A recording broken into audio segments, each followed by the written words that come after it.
This was 2015. I wasn't really actively looking, but would occasionally pop on to OkCupid every few weeks to see if anything interesting was in my inbox.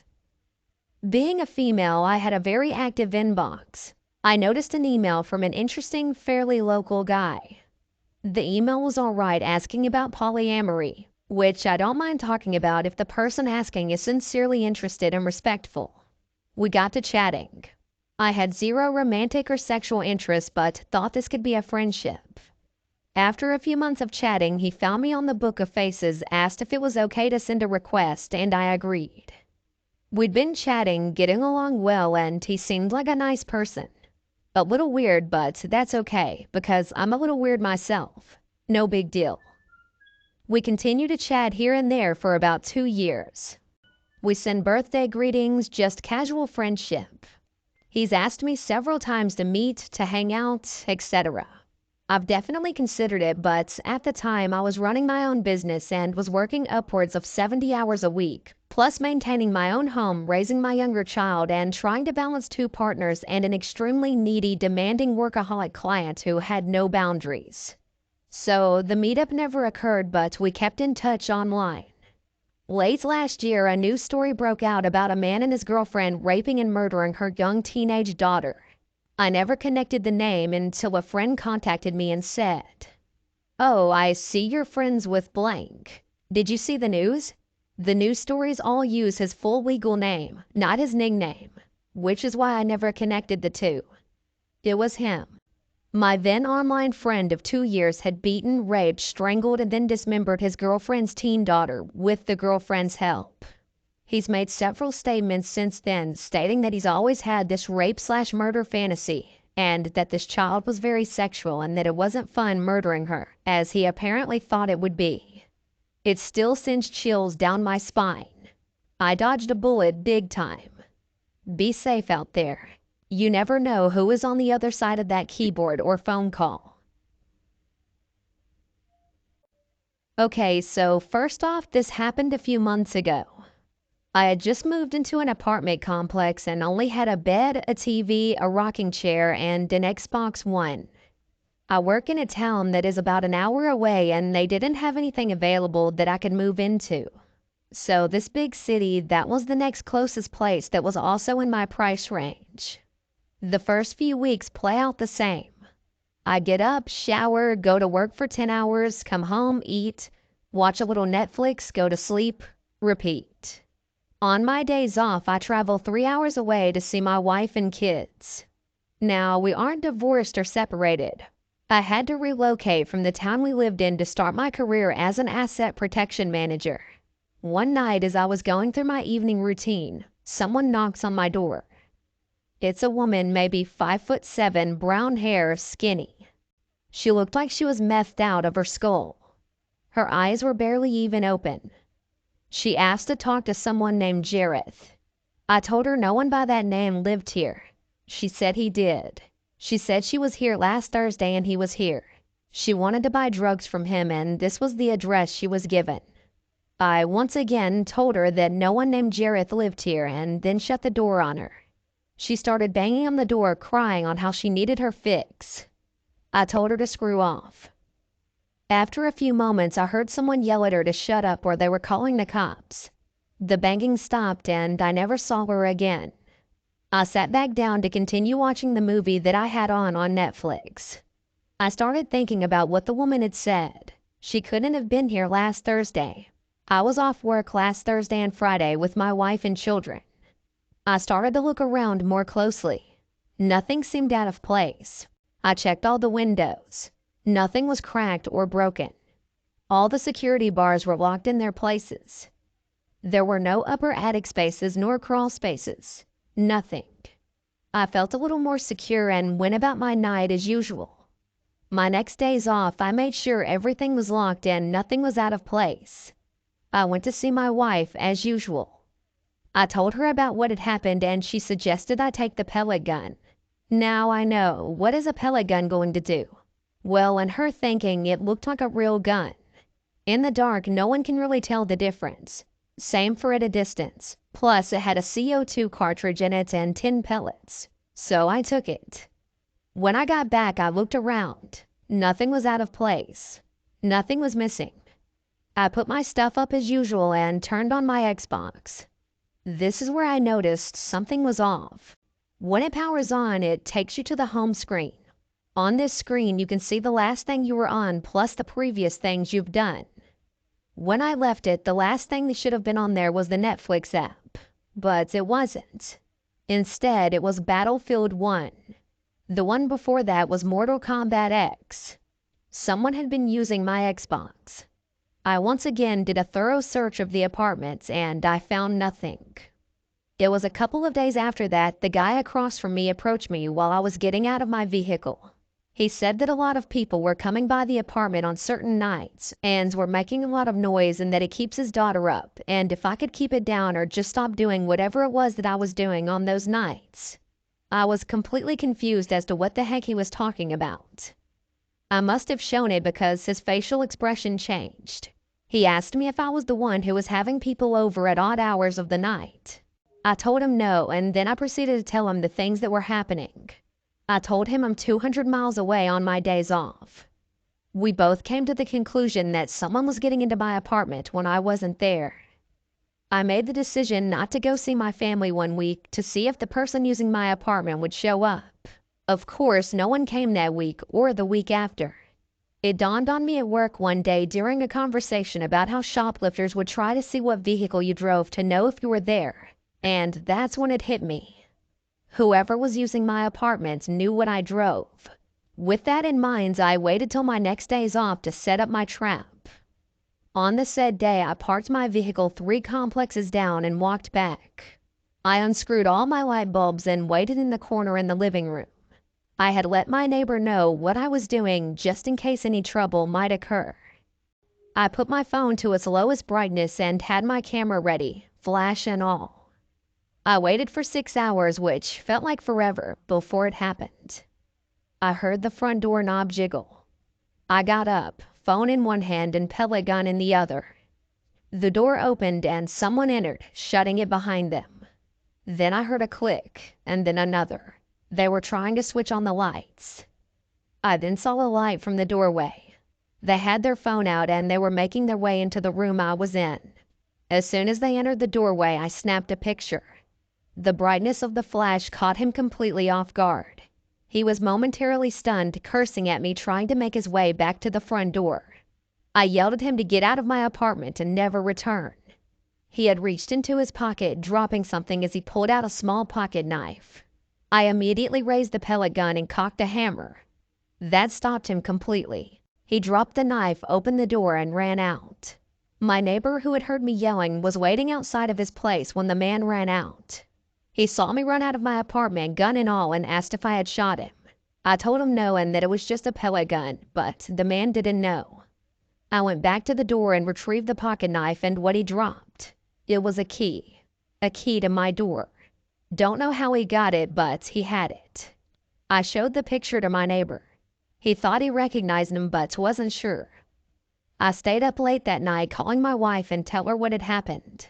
The next day, I went over to the complex office and told them what happened. I brought up the fact that he had a key to my door and I wanted to know why he did. They weren't sure. Then I showed them the picture of the man. They knew right then how he had a key. Turns out the person who was going into my apartment complex was a maintenance worker for them.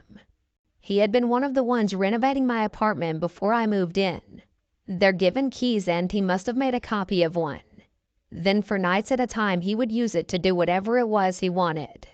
I must have put a hamper in his nightly business when I moved in. That is, until he figured out my routine. The man was of course fired from his job and prohibited from entering the grounds ever again. I was given 3 months of free rent.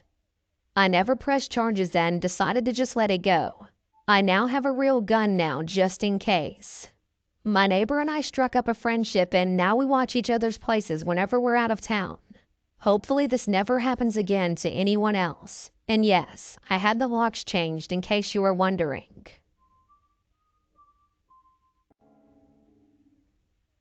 This happened about an hour ago. I was riding the subway back to my dorm after dropping my boyfriend off at the train station. Being extra cautious on the subway, I sat in the seat closest to the window. A man came and sat next to me, and I glanced over to look at him. As I did this, I noticed a man sitting across from me staring openly at me while playing with a rope in his hands. This wasn't a small piece of rope. It was a thick boating line. I thought this was odd, so I decided to look away. I glanced back periodically, and every time I did, he was still staring, licking his lips and tying knots in the rope. At this point, I'm pretty freaked out, so I stare out of the window. As I do this, I catch his reflection. He's openly staring at me, licking his lips and still tying the knots. I get off at my stop and didn't notice him get off. I walk down to the platform for the northbound train and sit on a bench next to a kind-looking lady. There was only about a foot or so between us. Definitely not enough room for someone else to sit down. As I glanced down to check the time, the same man from the train came and sat directly next to me, between the lady and me. At this point, I'm freaked, but I didn't want to make a scene, so I scooted over to the edge of the bench and kept my head down. He moved as close to me as he could, mind you, still tying the knots in his rope and not looking away from me. At this point, I knew something was going on, but he was a very large man, maybe 6'4", 250 pounds. So I decided to just get up and stand on the platform. He got up directly after me and stood half a step behind my back. I could feel his breath on my neck. I'm now in a full-blown panic. There's people waiting on the platform, but nobody was noticing what was happening. I decided the best thing I could do was walk up the steps and wait for the train next to the ticket booth.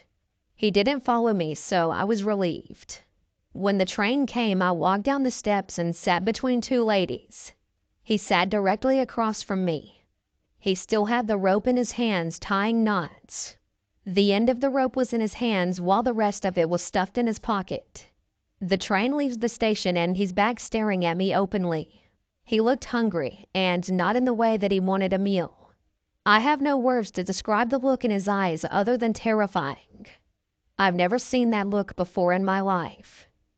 I tried to call my mom as a comfort while I waited for my stop to come, but she didn't pick up.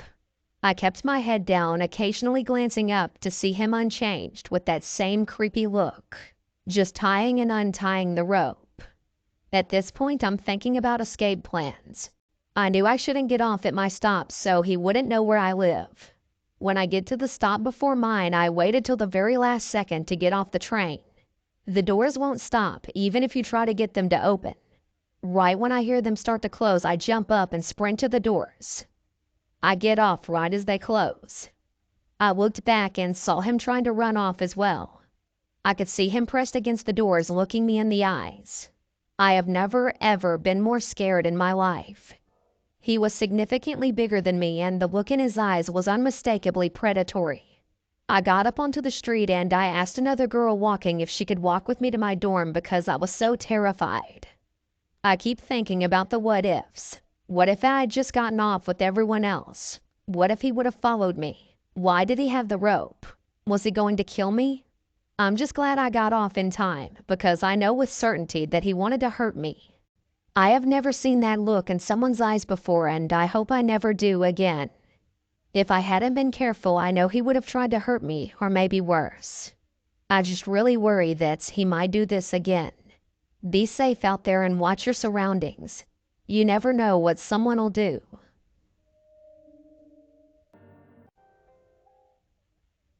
When I was 7 or 8, my family went to the beach and rented a room.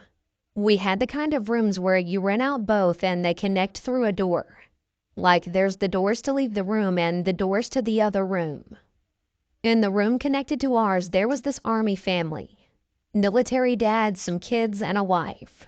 My older sister was supposed to be watching me as we were down at the jacuzzi during the evening. As we're playing and hanging out and just having a good time, this mom literally sits in the jacuzzi with us. She just starts talking to us and is making herself really comfortable. I was very naive as a kid. Eventually we start talking about books and she starts talking about her kids and we're just having a good conversation. Really in depth, I felt like. My sister decides she wants to go back to the room, but I don't. I wanted to stay and talk with the mom. So my sister goes back to the room, and now it's just 7-year-old me and some 40-year-old woman. It should have definitely set off some creepy alarms, but it didn't. So she starts talking about going and walking on the beach. It's like 10 p.m. at the time, and she wants to go walk on the beach and get shells. I thought it was a great idea, and I'd get to walk on the beach at night. I remember feeling so free and feeling like a big kid. I didn't need my sister or my parents or anything. So I run back to the room to tell my grandparents that I'm walking on the beach with Sue, or whatever her name was. I remember my grandmother reading her book, barely listening to what I said. She just shooed me off. So I start walking down the creepy motel corridor. So I'm going through the stairwell like something out of a movie. Too bad I'd never seen this movie. So I'm walking through the stairwell, and the mom's way at the bottom telling me to hurry up and this and that. While walking through the stairs, the army dad comes running to where I'm at. He told me, "Your mom is calling you. It's really important. We gotta go." And basically grabbed me by the wrist and led me back to our room. He knocked on the door and explained what had happened. I never thought much of it until about a year ago when it came back to me. This woman was leading me away to the beach alone at night, and this army guy got a terrible feeling in his gut, so he intervened. When he said my mom was looking for me, as I don't live with my mom, it set off some alarms in my head. That's when I realized something was up, so I didn't resist going back to my family. As a kid, I knew since he was saying my mom wanted me, it was important. I just knew something was up because I don't live with my mom.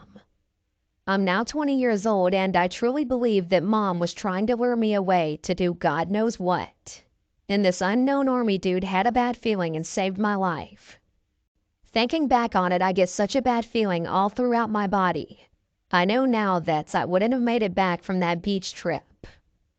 To the army dude that saved me, I just want to say thanks.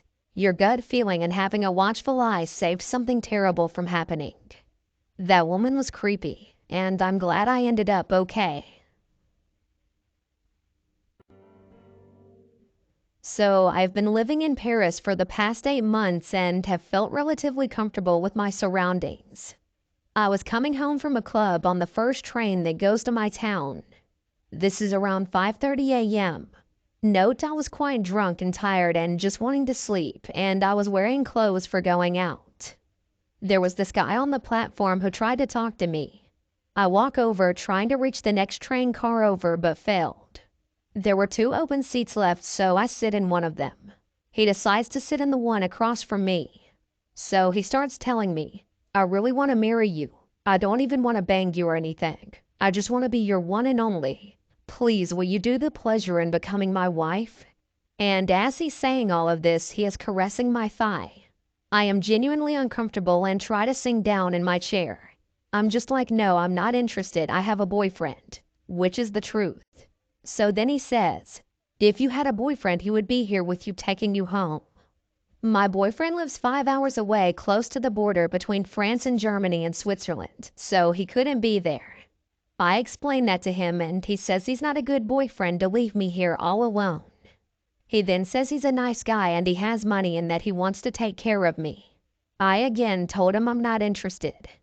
Then I get to my stop and he follows me out after. I beg for him to stop and to leave me alone. He continues talking to me and I start shivering because I didn't bring a jacket with me. He sees this and forcibly puts his jacket on me. He says that I'm not feeling well and that he'll walk me home. I beg him not to. He tries to talk to other people to get them on his side. We reach this one lady who saw my discomfort on the train.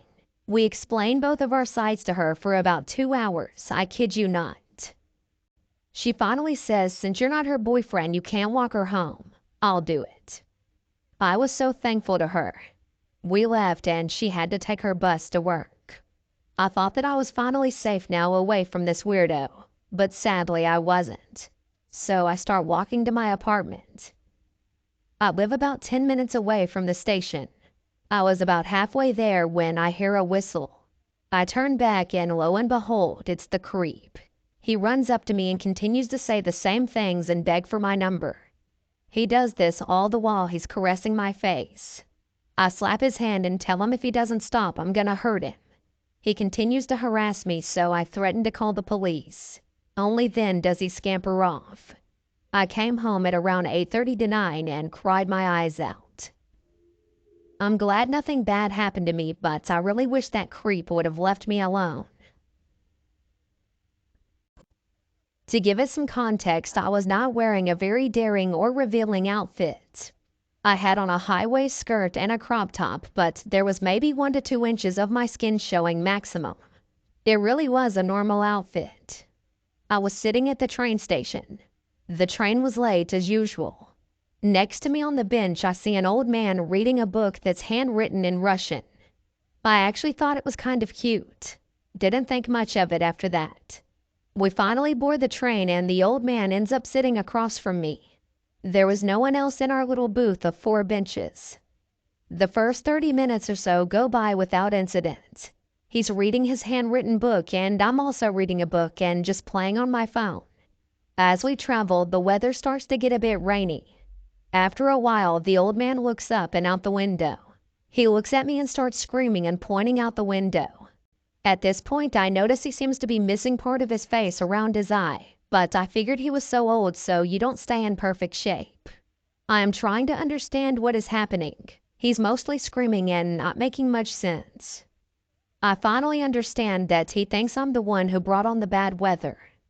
I'm just sitting there shocked, looking to the other passengers for help, and everyone is ignoring me. I turn to look at the man, and he's screaming that it's because of my shirt. I must have the devil inside of me because no sane person would wear a crop top, obviously. I don't even say anything at this point. He stops screaming and turns a few pages in his book. He pulls out 2 crosses from his pocket, 1 in each hand, and then holds them towards me and starts performing an exorcism. Parts in what I assume was Latin, parts in Russian and German. He's leaning towards me, crosses in hand, opening and closing his eyes, screaming throughout the exorcism. I don't even know what to do at this point. I couldn't leave the train car we were in. Even if I got up, he would still see me or find me since it was pretty small. I debated going to hide in the bathroom, but I still had a good 50 minutes left on the train, and I was afraid that he would wait outside the door and hurt me as I eventually tried to leave the bathroom. So I sit there. He finishes his exorcism and seems to be content with it. He keeps telling me that I need to leave the country because the churches in Germany are crap, and I need to go to a good church in Russia for a proper blessing. I nod and sit there. He reads his book. After another 10 minutes or so, he pulls out a card and hands it to me. I look at it. It says his name and photo and says that the holder of this card is severely mentally disabled. I am thinking that maybe he escaped from some kind of facility somewhere. I couldn't get a good look at the name of the hospital. I just anxiously wait for the train ride to end. He says that he wants to follow me to make sure that I can keep the devil out. I say no, that isn't necessary.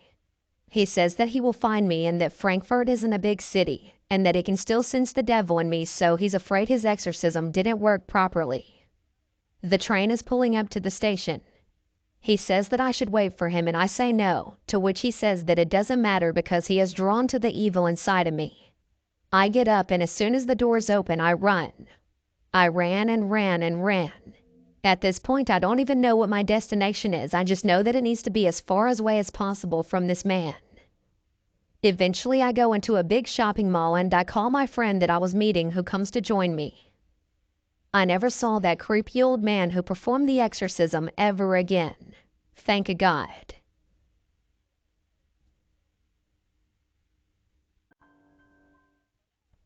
For a bit of context, I'm a 22-year-old female, about 5'2" and about 125 pounds. My mother is 45 years old, 5'0" and would blow over in the wind. We both look much younger than our actual ages, and due to that and small statures have had our fair share with run-ins and with creeps. I tend to carry a small arsenal on me at all times because of this. Pepper spray, taser, pocket knife, and a small dagger inside my purse, so I tend to be pretty confident that I can handle myself. This particular night, however, was the worst we've ever experienced with creepers.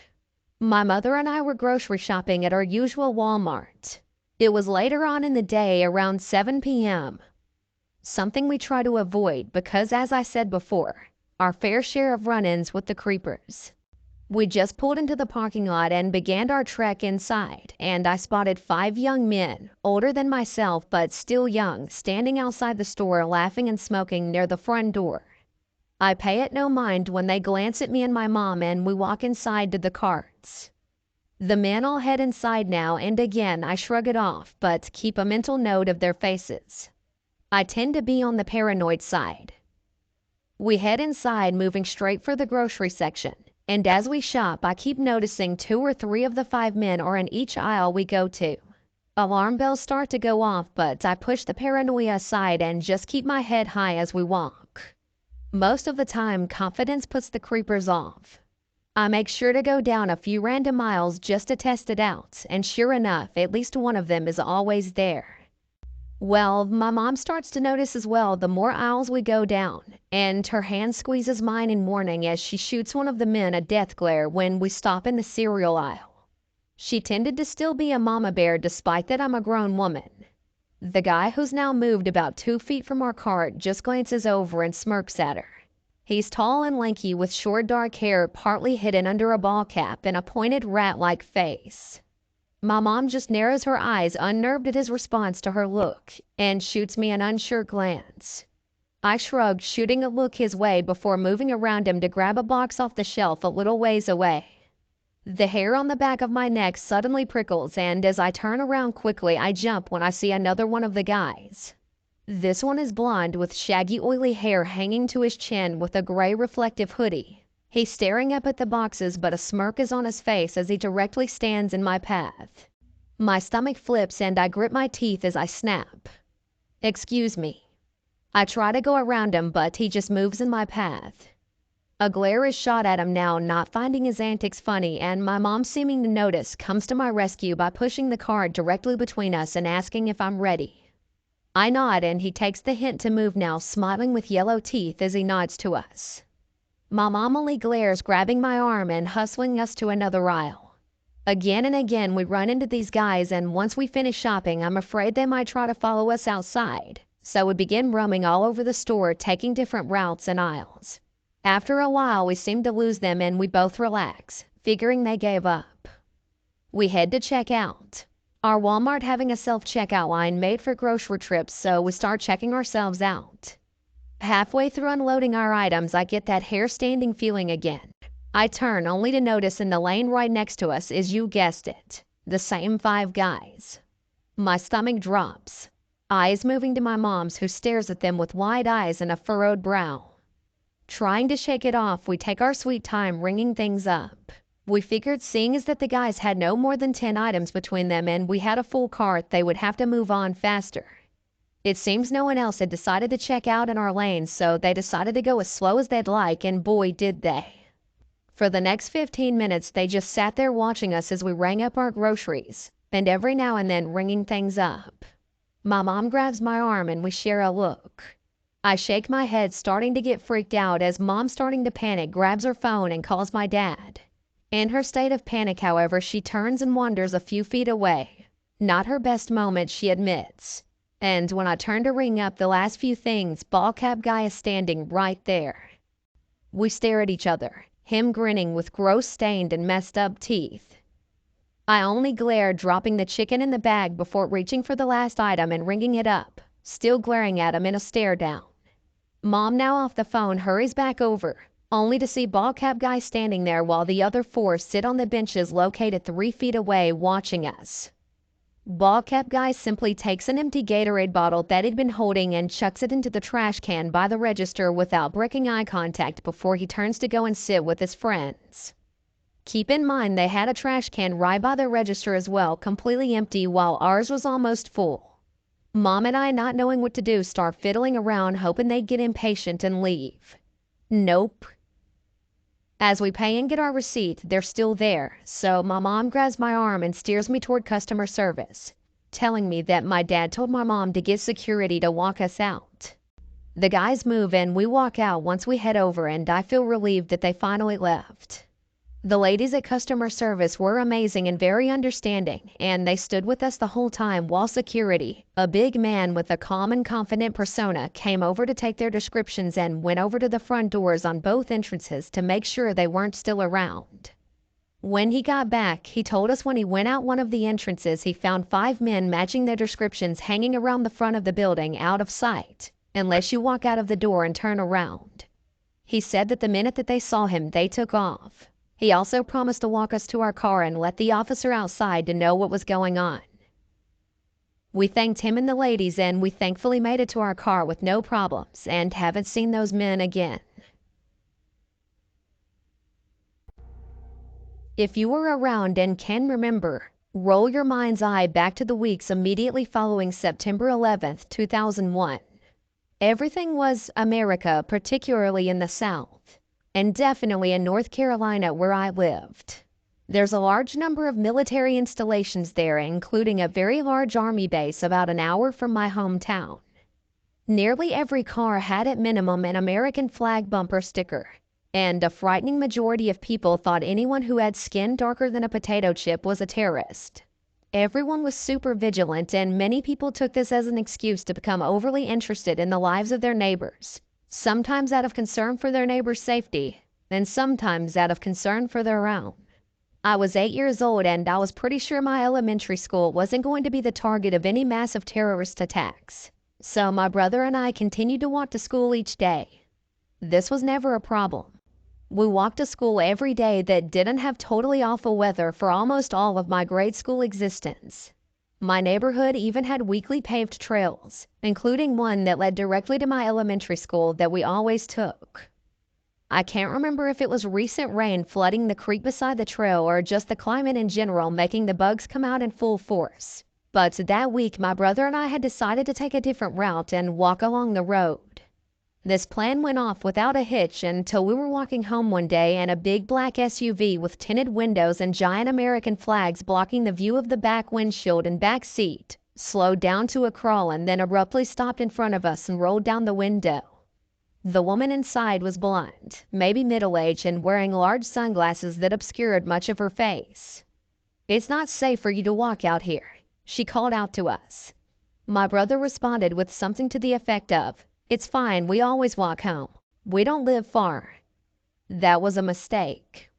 She rolled up her window and drove a few feet away before screeching her tires to a halt and rapidly reversing back to us while rolling down her window, and she yelled, "You spit on my car. I know you did. You spit on my car and you need to get in right now so that I can drive you home to your parents and you can apologize in front of them." I looked at my brother and we both shook our heads no, and I called back, "I didn't spit on your car. Look at the side." And then she yelled again, "Get in my car right now so I can take you home." I turned to my brother again, and without a word, we both took off running into the woods. My heart was thumping in my chest, and I never turned back, particularly after I heard her door open and close. We just kept running. We switched back and forth through the streets and woods, taking several different paths, and finally ended up circling back around until we were home. We just sort of shrugged it off as, "Yeah, that was weird." Until maybe 15 years later when I told the story to a friend and their eyes grew wide. She was trying to kidnap you. It's haunted me ever since.